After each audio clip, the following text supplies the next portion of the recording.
നമസ്കാരം, മലയാളി വാർത്തയിലേക്ക് സ്വാഗതം.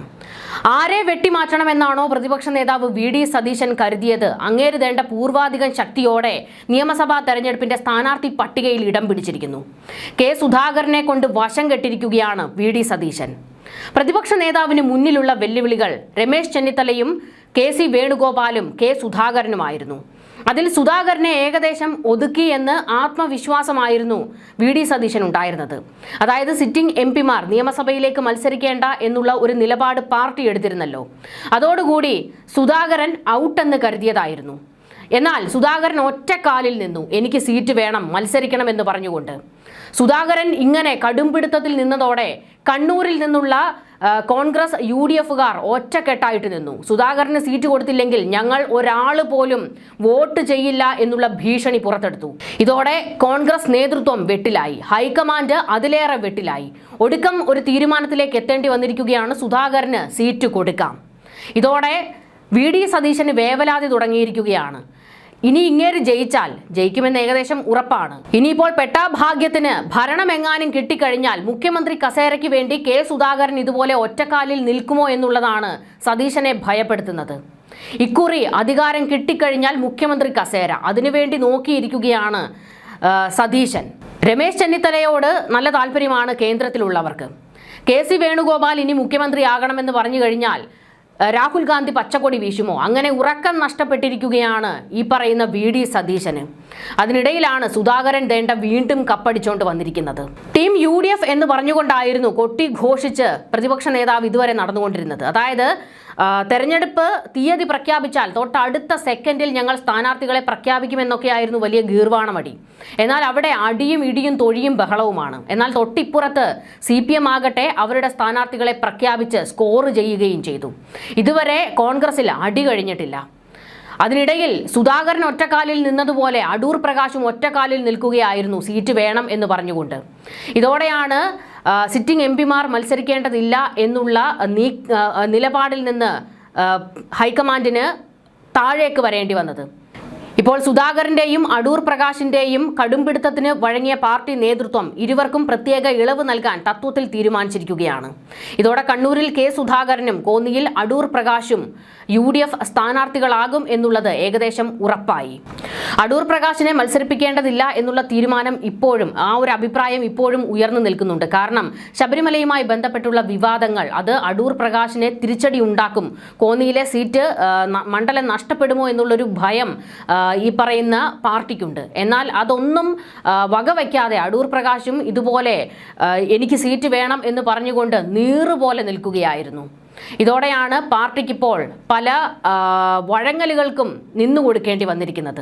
എത്ര കണ്ടാലും കൊണ്ടാലും ഇവർ പഠിക്കില്ല എന്നുള്ളത് വ്യക്തമാണ്. ഇപ്പോഴും അടി നടന്നുകൊണ്ടിരിക്കുകയാണ്. സീറ്റിന് വേണ്ടിയും അധികാരം ഇതുവരെ കിട്ടിയിട്ടില്ല. ഇനി കിട്ടിയാൽ മുഖ്യമന്ത്രി ആരാകണം, മന്ത്രിമാർ ഏതൊക്കെ വകുപ്പുകൾ വേണം എന്നൊക്കെ പറഞ്ഞുകൊണ്ടുള്ള പിടിവലി തുടങ്ങിയിരിക്കുകയാണ്. മുൻപ് വി.ഡി. സതീശൻ പറഞ്ഞ ഒരു കാര്യം ഇപ്പോൾ ഓർക്കുകയാണ്. അതായത് ഒരു മാധ്യമത്തിന് നൽകിയ അഭിമുഖത്തിൽ വി.ഡി. സതീശൻ പറഞ്ഞത്, കേരളത്തിലെ ജനങ്ങൾ അധികാരം ഞങ്ങളുടെ കയ്യിൽ കൊണ്ടുവച്ച് തരുമെന്നായിരുന്നു. എന്ത് ധൈര്യത്തിലായിരുന്നു വി.ഡി. സതീശൻ ഇത് പറഞ്ഞത് എന്നുള്ള ഒരു സംശയം അന്ന് എല്ലാവർക്കും ഉണ്ടായിരുന്നു. ഒറ്റ കാരണമേ ഉള്ളൂ, ഇവിടെ ഭരണവിരുദ്ധ വികാരം നിലനിൽക്കുന്നത് തങ്ങൾക്ക് അനുകൂലമാകും എന്നുള്ള ഒരു വലിയ ആത്മവിശ്വാസം ഈ വി.ഡി. സതീശൻ കൂട്ടർക്കുണ്ട്. UDFന് ആ ഒരു ആത്മവിശ്വാസമാണ്. അല്ലാതെ ഇവരുടെ പ്രവർത്തന മികവ് കൊണ്ടും ഇവർക്ക് ജനങ്ങളോടുള്ള വലിയ സ്നേഹവും വീർപ്പും മുട്ടിക്കലും കൊണ്ട് ജനങ്ങൾ അധികാരം കൊണ്ട് തരുമെന്നല്ല. കാരണം ഇവര് 10 വർഷമായിട്ട് പ്രതിപക്ഷത്തിരുന്നിട്ട് പോലും ഒരു ഗുണവുമില്ലാത്ത ഒരു കൂട്ടരാണ് ഇവർ. അതായത് ഇവിടെ ഒരു പ്രതിപക്ഷം ഉണ്ടോ എന്ന് ജനങ്ങൾ പോലും ചോദിച്ചതാണ്. എന്നിട്ടും നിങ്ങൾക്ക് അധികാരം കിട്ടുകയാണെങ്കിൽ അത് ഇവിടുത്തെ ഭരണവിരുദ്ധ വികാരം കൊണ്ടാണ്, അല്ലാതെ ജനങ്ങൾ നിങ്ങളെ വിശ്വാസത്തിലെടുത്തിട്ടൊന്നുമല്ല. കാരണം നേതാക്കളെ പോലും ഇതുവരെ തീരുമാനിച്ചിട്ടില്ല. സ്ഥാനാർത്ഥി പട്ടികയിൽ പോലും അനിശ്ചിതത്വം നിൽക്കുകയാണ്. കൂട്ടയടിയും തെറിവിളിയും ബഹളവും കുതികാൽ വെട്ടും ഒക്കെയാണ് നടന്നുകൊണ്ടിരിക്കുന്നത്. എന്നിട്ടും ഇതൊക്കെ കണ്ടിട്ടും നിങ്ങൾക്ക് അധികാരം ജനങ്ങൾ തരികയാണെങ്കിൽ അത് ഇവിടുത്തെ ഭരണവിരുദ്ധ വികാരം ഒന്നുകൊണ്ട് മാത്രമാണ്. അപ്പോൾ ആ ഒരു ആത്മവിശ്വാസത്തിലായിരുന്നു വി.ഡി. സതീശൻ മുൻപും പറഞ്ഞത്, അധികാരം ഞങ്ങളുടെ കയ്യിൽ ജനങ്ങൾ കൊണ്ടുവച്ച് തരും എന്നുള്ളത്. പക്ഷേ ജനങ്ങൾ അങ്ങനെ കൊണ്ടുവച്ച് തരാനിരിക്കുമ്പോഴും ഇവരുടെ ഈ ഒരു തമ്മിലടി നോക്കണം. ഇങ്ങനെ കൂട്ടയടി നടത്തിക്കൊണ്ടിരിക്കുന്ന ഈ കുറേ എണ്ണത്തിൻ്റെ കൈകളിലേക്ക് അധികാരം കിട്ടിക്കഴിഞ്ഞാൽ എന്തായിരിക്കും സ്ഥിതി? അതിവിടുത്തെ ജനങ്ങൾ ചിന്തിച്ചുകൊണ്ടിരിക്കുകയാണ്. ഇനി മൂന്നാമതും അധികാരം CPM-ന് കിട്ടുകയാണെങ്കിൽ അത് എന്തുകൊണ്ടാണെന്നറിയാമോ? അത് ഇവന്മാരുടെ പിടിപ്പുകേട് കൊണ്ട് മാത്രമായിരിക്കും. എന്തായാലും ആത്മവിശ്വാസത്തിലാണ് CPM ഇറങ്ങിയിരിക്കുന്നത്. സ്ഥാനാർത്ഥി പട്ടികയുടെ കാര്യത്തിൽ ഇതുവരെ തീരുമാനമാകാത്തത് കൊണ്ട് മറുവശത്ത് അടിയും അതൊരു വഴിക്കൂടെ നടന്നുകൊണ്ടിരിക്കുകയാണ്. അടൂർ പ്രകാശിന്റെയും സുധാകരന്റെയും കാര്യത്തിൽ ഇപ്പോൾ ഇരുവരുടെയും ഗ്രൂപ്പുകൾ വലിയ ആവേശത്തിലാണ്. ഒരു ഇളവ് തന്നെ ഉണ്ടാക്കി, അതായത് MP-മാർ മത്സരിക്കേണ്ടതില്ല എന്നുള്ളതിൽ ഒരു പൊളിച്ചെഴുത്ത് വരുത്തിക്കൊണ്ടാണ് ഇരുവർക്കും സീറ്റ് കൊടുത്തിരിക്കുന്നത്. സുധാകരൻ ഉയർത്തിയ കടുത്ത ഭീഷണിയും പ്രാദേശിക വികാരവും കണക്കിലെടുത്ത് നടത്തിയ ഈ വിട്ടുവീഴ്ചയുടെ ഏറ്റവും വലിയ ഗുണഭോക്താവായി മാറിയിരിക്കുന്നത് അടൂർ പ്രകാശാണ്. അനുനയ നീക്കങ്ങൾക്കിടയിലും മത്സരിക്കാനുള്ള തീരുമാനത്തിൽ നിന്ന് ഒരടി പോലും പിന്നോട്ടില്ലെന്ന സൂചന നൽകി സുധാകരൻ നടപടിക്രമങ്ങൾ വേഗത്തിലാക്കി. MP എന്ന നിലയിൽ കേരള ഹൗസിലും ഡൽഹി CPWDയിലുമുള്ള മുഴുവൻ കുടിശ്ശികകളും അദ്ദേഹം തീർത്തു. നാമനിർദ്ദേശ പത്രികയ്ക്കൊപ്പം സമർപ്പിക്കേണ്ട ബാധ്യത രഹിത സർട്ടിഫിക്കറ്റിനുള്ള അപേക്ഷയും നൽകിക്കഴിഞ്ഞു. ഡൽഹിയിലെ തന്റെ ഔദ്യോഗിക വസതിയായ ഗോദാവരിയിൽ വെച്ച് മുതിർന്ന നേതാക്കളുമായി നടത്തിയ കൂടിക്കാഴ്ചയിൽ താൻ നിർദ്ദേശിച്ച പേരുകൾ വെട്ടിനിരത്തിയതിലുള്ള കടുത്ത അമർഷം അദ്ദേഹം രേഖപ്പെടുത്തിയിരുന്നു. ഇതോടെ ഹൈക്കമാൻഡ് അനുനയ തീരുമാനത്തിൽ എത്തിയത്.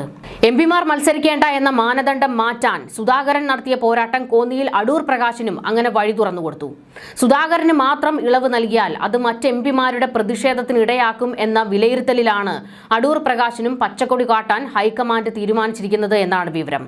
കണ്ണൂർ സീറ്റ് നിലനിർത്താൻ സുധാകരൻ തന്നെ വേണമെന്ന പ്രാദേശിക കോൺഗ്രസ് നേതൃത്വത്തിന്റെ വാദവും ഹൈക്കമാൻഡിനെ ഈ തീരുമാനത്തിലേക്ക് നയിച്ചത്. ഇതിനിടയിൽ പൊട്ടിത്തെറികളെല്ലാം അവസാനിച്ചു എന്നല്ല, മറ്റൊരു വഴിക്കൂടെ ഓരോ തരത്തിൽ പൊട്ടിത്തെറികൾ നടക്കുന്നുണ്ട്.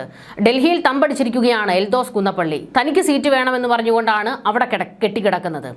അങ്ങനെ ഓരോ വഴിക്കൂടെയും സീറ്റ് വേണമെന്നുള്ള ആവശ്യം മുറുകിക്കൊണ്ടിരിക്കുകയാണ്. UDF-ന് പോലും ഇവരുടെ നേതാക്കന്മാരെ അനുനയിപ്പിക്കാനോ പ്രശ്നത്തിന് പരിഹാരം കാണാനോ കഴിയുന്നില്ല. നിയമസഭാ തെരഞ്ഞെടുപ്പിനെ സംബന്ധിച്ചിടത്തോളം ഇത്തവണ നിർണായകമാണ്. UDF-ന് അധികാരം പിടിക്കേണ്ടത് നിർണായകമാണ്. തൊട്ടപ്പുറത്ത് CPM-ന് അവർക്ക് അധികാരം കിട്ടേണ്ടത് അത്യാവശ്യവുമാണ്. അങ്ങനെ ഇരു കൂട്ടരും അധികാരത്തിന് വേണ്ടി ഇങ്ങനെ നിൽക്കുകയാണ്. അതിനുവേണ്ടി ഏതറ്റം വരെയും പോകാൻ തയ്യാറായി നിൽക്കുമ്പോഴാണ് ഇവിടെ ഒരു കൂട്ടർ ഇപ്പോഴും അടി നടത്തിക്കൊണ്ടിരിക്കുന്നത്. മറ്റൊരു വശത്തൂടെ VD സതീശൻ ഭയക്കുന്നത് ഈ പറയുന്ന അധികാരം കിട്ടിക്കഴിഞ്ഞാൽ വകുപ്പുകളെല്ലാം ലീഗ് കൊണ്ടുപോകുമോ എന്നുള്ളതാണ്. കാരണം അവർക്കാണല്ലോ ഇപ്പോൾ റോൾ ഉള്ളത്. അങ്ങ് വടക്കോട്ട് ജയിക്കണമെങ്കിൽ ലീഗിൻ്റെ പിന്തുണ കൂടിയേ തീരൂ. അതുകൊണ്ട് ലീഗിനെ വെറുപ്പിക്കാനോ കഴിയില്ല. അതുകൊണ്ട് VD സതീശൻ ആ വഴിക്കും ഇപ്പോൾ പേടിക്കുകയാണ്. സീറ്റുകൾ മുഴുവൻ വേണം, അതായത് വകുപ്പുകൾ ഏതൊക്കെ വേണമെന്ന് ലീഗ് ആവശ്യം മുന്നോട്ട് വെച്ച് കഴിഞ്ഞാൽ, വെച്ചിട്ടുണ്ട് എന്നുള്ളത് ഏകദേശം ഉറപ്പാണ്. അതിന് വഴങ്ങേണ്ടി വന്നാൽ, അതായത് അധികാരം കിട്ടിക്കഴിഞ്ഞാലത്തെ കാര്യമാണ്, വഴങ്ങേണ്ടി വന്നു കഴിഞ്ഞാൽ പിന്നെ UDF വെറും ഷൂ. ഈ പറയുന്ന ലീഗ് തീരുമാനിക്കും കാര്യങ്ങൾ. അങ്ങനെ പലവിധ വേവലാതികളാണ് VD സതീശനുള്ളത്. KC വേണുഗോപാലിന്റെ വിശ്വസ്തർ കഴിഞ്ഞ ദിവസം രാത്രിയും സുധാകരനുമായി ചർച്ചകൾ നടത്തിയിരുന്നു. പരസ്യ പ്രതികരണങ്ങൾ ഒഴിവാക്കണമെന്നും ഹൈക്കമാൻഡ് അനുകൂല തീരുമാനം എടുക്കുമെന്നുള്ള ഉറപ്പ് KC വേണുഗോപാൽ കൊടുത്തിരുന്നു. അതുകൊണ്ടാണ് സുധാകരൻ തൽക്കാലം ഒന്നും മയപ്പെട്ടത്. ചൊവ്വാഴ്ച പുറത്തിറക്കിയ 55 പേരുടെ ആദ്യ പട്ടികയിൽ കണ്ണൂരും കോന്നിയും ഒഴിവാക്കിയത് ഈ ഇളവ് നൽകുന്നതിന്റെ ഭാഗമായിരുന്നു. വരും ദിവസങ്ങളിൽ ഇരുവർക്കുമുള്ള ഔദ്യോഗിക ഇളവും സ്ഥാനാർത്ഥി പ്രഖ്യാപനവും ഡൽഹിയിൽ നിന്ന് ഉണ്ടാകും. ഇതിനിടെ വരാനിരിക്കുന്ന നിയമസഭാ തെരഞ്ഞെടുപ്പിനായുള്ള UDF-ന്റെ സീറ്റ് വിഭജന ചർച്ചകൾ പൂർത്തിയായതായിട്ടാണ് പ്രതിപക്ഷ നേതാവ് VD സതീശൻ തള്ളിമറിച്ചുകൊണ്ടിരിക്കുന്നത്. VD സതീശൻ ഇത് ഒരു വഴിക്കൂടെ പറയുമ്പോൾ മറ്റൊരു വഴിക്കൂടെ അടി നടന്നുകൊണ്ടിരിക്കുന്നതേ ഉള്ളൂ. ആകെയുള്ള 140 സീറ്റുകളിൽ 92 എണ്ണത്തിൽ കോൺഗ്രസ് സ്വന്തം ചിഹ്നത്തിൽ മത്സരിക്കുകയും 3 സ്വതന്ത്രരെ പിന്തുണയ്ക്കുകയും ചെയ്യും. പ്രധാന ഘടകകക്ഷിയായ മുസ്ലിം ലീഗിന് 27 സീറ്റുകളാണ് അനുവദിച്ചിരിക്കുന്നത്. കേരള കോൺഗ്രസ് ജോസഫ് വിഭാഗം 8 സീറ്റുകളിലും RSP 4 സീറ്റുകളിലും ജനവിധി തേടും. ഒരു സീറ്റിൽ RSP സ്വതന്ത്ര സ്ഥാനാർത്ഥിയെ പിന്തുണയ്ക്കും. ചില മണ്ഡലങ്ങളിലെ പ്രത്യേക സാഹചര്യങ്ങൾ കാരണമാണ് പ്രഖ്യാപനം വൈകിയതെന്ന് UDF നേതൃത്വം വ്യക്തമാക്കി. സീറ്റ് വിഭജനത്തിൽ ഘടകകക്ഷികൾ തമ്മിൽ നിർണായകമായ വെച്ചുമാറ്റങ്ങളും ഇക്കുറി ഉണ്ടായിട്ടുണ്ട്. കേരള കോൺഗ്രസ് ജോസഫ് വിഭാഗം തങ്ങൾ മത്സരിച്ചിരുന്ന ഇടുക്കി ഏറ്റുമാനൂർ സീറ്റുകൾ ഇത്തവണ കോൺഗ്രസിന് വിട്ടു നൽകി. തൃക്കരിപ്പൂർ സീറ്റിന് പകരം കാസർഗോഡ് ജില്ലയിലെ കാഞ്ഞങ്ങാട് മണ്ഡലം ജോസഫ് ഗ്രൂപ്പിന് ലഭിച്ചു. RSP തങ്ങൾ മത്സരിച്ചിരുന്ന മട്ടന്നൂർ സീറ്റ് കോൺഗ്രസിന് നൽകുകയും പകരം പയ്യന്നൂർ ഏറ്റെടുക്കുകയും ചെയ്തു. എന്നാൽ പയ്യന്നൂരിൽ RSP സ്ഥാനാർത്ഥിക്ക് പകരം സ്വതന്ത്രനായി മത്സരിക്കുന്ന കുഞ്ഞികൃഷ്ണനെ പിന്തുണയ്ക്കാനാണ് UDF തീരുമാനിച്ചിരിക്കുന്നത്. മറ്റ് ഘടകകക്ഷികളിൽ കേരള കോൺഗ്രസ് ജേക്കബ് വിഭാഗത്തിലെ അനൂപ് ജേക്കബ് പിറവത്തും KDP നേതാവ് മാണി സി കാപ്പൻ പാലായിലും മത്സരിക്കും. വടകരയിൽ RMPയും തിരുവനന്തപുരത്ത് CMPയും UDF ഭാഗമായി മത്സരിക്കും. PV അൻവർ ബേപ്പൂരിൽ UDF സ്ഥാനാർത്ഥിയായി മത്സരിക്കും. ഇത്തരത്തിൽ ഘടകകക്ഷികൾക്ക് അർഹമായ പരിഗണന നൽകിക്കൊണ്ടാണ് 140 മണ്ഡലങ്ങളിലും സീറ്റ് വിഭജനം പൂർത്തിയാക്കിയതെന്ന് VD സതീശൻ വ്യക്തമാക്കി. കോൺഗ്രസ് മത്സരിക്കുന്ന 95 സീറ്റുകളിൽ 55 മണ്ഡലങ്ങളിലെ സ്ഥാനാർത്ഥികളെ ഇതിനകം പ്രഖ്യാപിച്ചു കഴിഞ്ഞു. ബാക്കിയുള്ള 40 സീറ്റുകളിലെ സ്ഥാനാർത്ഥി നിർണയം ഇന്ന് തന്നെ പൂർത്തിയാക്കാനാണ് പാർട്ടിയുടെ നീക്കം. സ്വതന്ത്ര സ്ഥാനാർത്ഥികളെ പിന്തുണയ്ക്കേണ്ട മണ്ഡലങ്ങൾ ഏതൊക്കെയെന്ന് കോൺഗ്രസ് സെൻട്രൽ ഇലക്ഷൻ കമ്മിറ്റിയുടെ അനുവാദത്തോടെ തീരുമാനിക്കും. അതും ഉടനുണ്ടാകും. നിലവിലുള്ള MPമാർ നിയമസഭയിലേക്ക് മത്സരിക്കണമോ വേണ്ടയോ എന്ന കാര്യത്തിൽ സംസ്ഥാന നേതൃത്വമല്ല, മറിച്ച് കേന്ദ്ര നേതൃത്വമാണ് അന്തിമ തീരുമാനം എടുക്കേണ്ടതെന്നും സതീശൻ പറഞ്ഞിരുന്നു. സതീശൻ ഇത് പറയുമ്പോൾ തന്നെ ഏകദേശം സുധാകരന്റെയും അടൂർ പ്രകാശിന്റെയും കാര്യത്തിൽ തീരുമാനമായി കഴിഞ്ഞിരുന്നു. അതുകൊണ്ടാണ് സതീശൻ ഇത്തരത്തിലൊരു മറുപടി പറഞ്ഞത്.